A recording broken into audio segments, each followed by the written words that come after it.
Please get ready for a dictation of Part 4 of Indian Railway Budget Speech 2016-17. This was delivered by Shri Suresh Prabhakar Prabhu, introducing the Railway Budget for 2016-17 on 25th of February 2016. It is taken from the website textguru.in. The fourth part is beginning from para 28 onwards. 5 seconds. Start. Transparency is an important tenet of our government. Indian Railways mission is to ensure 100% transparency in all its operations. We have initiated the process of conducting recruitments online in 2015-16, and the process is now being replicated for all positions. Social media is also being used as a tool to bring in transparency in our day-to-day working. All procurement, including procurement of works, has moved to the e-platform. We intend to usher into a new era by switching over to paperless contract management system, where not only the bids are invited online, but the entire process leading to award of a tender is also done electronically. We have completed the trial run for the above and intend to roll it out on a pan-India basis in next financial year. With a view to ensuring empowerment at functional level, I had delegated to the zonal railways all tender and estimate related powers. However, my task is not yet complete, and this process will go on.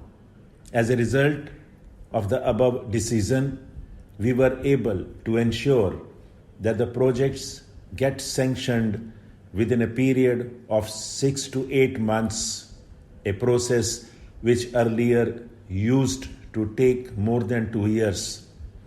With more delegation comes greater accountability, and to establish this new culture, key result areas have been defined for general managers and divisional railway managers.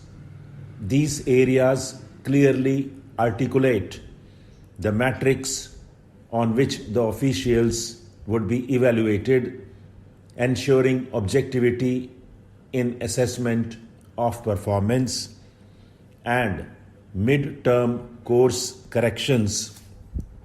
We have signed MOUs with some zonal railways where quantifiable targets on performance parameters were clearly laid out. This ensured resounding commitment from these railways in meeting their targets.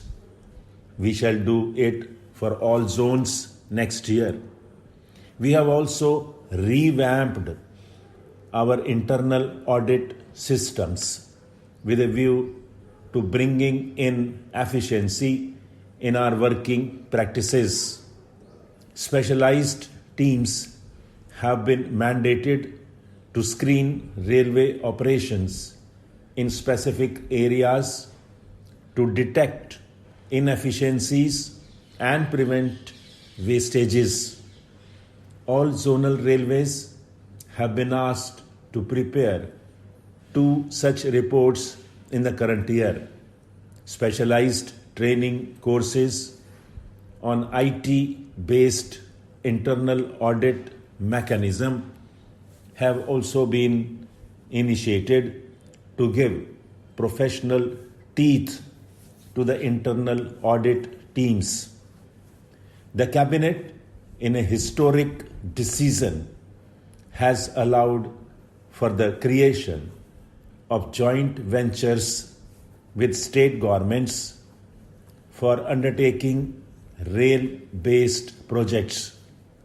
This will open up new vistas for sharing the ownership of railways, enhance management bandwidth for project execution, strengthen the spirit of cooperative federalism, and enable states to jointly decide their priorities for development of backward regions. We have received in principle approvals from 17 states, out of which 6 MOUs have already been signed. This year we have indicated 44 new partnership works covering about 5,300 kilometers and valuing about rupees 92,714 crore in the budget documents. We have also forged partnerships with Ministry of Coal, SAIL and NTPC to expedite the pace of project execution through innovative financing. The common people have always been the focus of all our initiatives. It has been an unprecedented year for customer-oriented works. Indian Railways' responsiveness to customer needs reached new heights when we turned social media into a feedback and complaint redressal mechanism. In addition, we set up a dedicated IVRS system to seek direct feedback from passengers. More than 1 lakh telephone calls are made every day to seek inputs from passengers. With all these measures, we were able to give voice to the customer that was not only heard but also acted upon.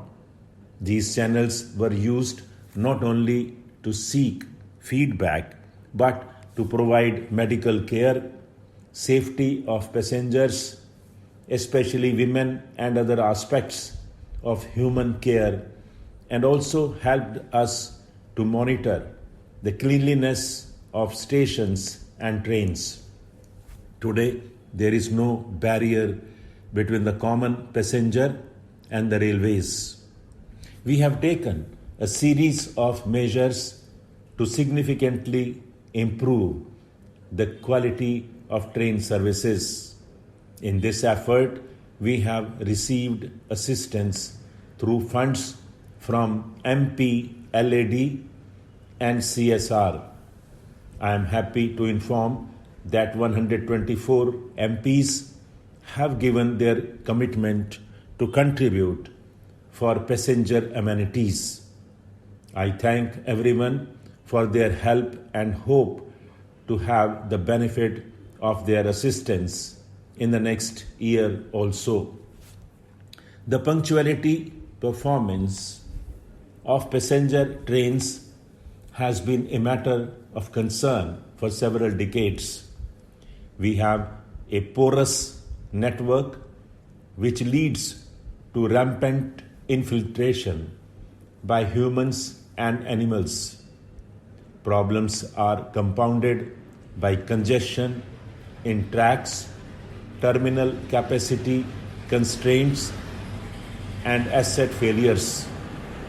The worst affected is the busy Ghaziabad to Mughal Sarai section through Allahabad and Kanpur, which spreads across 3 zonal railways, thereby impacting the overall punctuality of the entire network. We initiated the audit of operations on this section to improve our performance. Some improvement is already visible, and capacity augmentation in the medium term will further reduce the delays. Besides internal reasons, there are also external reasons such as agitations on railway tracks which lead to punctuality losses. I appeal to my fellow citizens to desist from this as it causes loss not only to the nation but also to them as passengers. Stop.